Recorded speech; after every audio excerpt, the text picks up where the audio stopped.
Hi Kachab! For today's video, magluto po tayo ng buffalo wings. Naprito na po natin yung fried chicken wings at nakapost na po ito sa reel ko kahapon.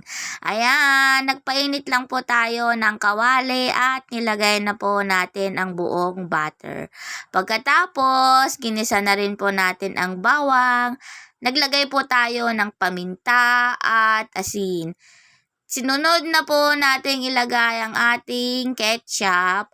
Tapos, pakuluin lang po natin ito konti at maglagay din po tayo ng asukal para pambalanse ng lasa. Kuluin lang po, tapos isunod na po natin ang ating napritong manok. Halu-haluin lang po natin ito para malagyan po lahat ng manok.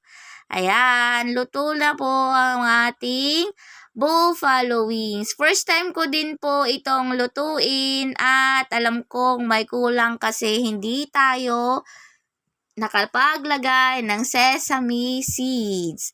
Ayan, okay lang yan kasi pang-ulam lang po ngayong gabihan. Yun lang ka-chavs. Thank you for watching. Like, share, and follow for more. Love lots! Mwah, mwah, mwah.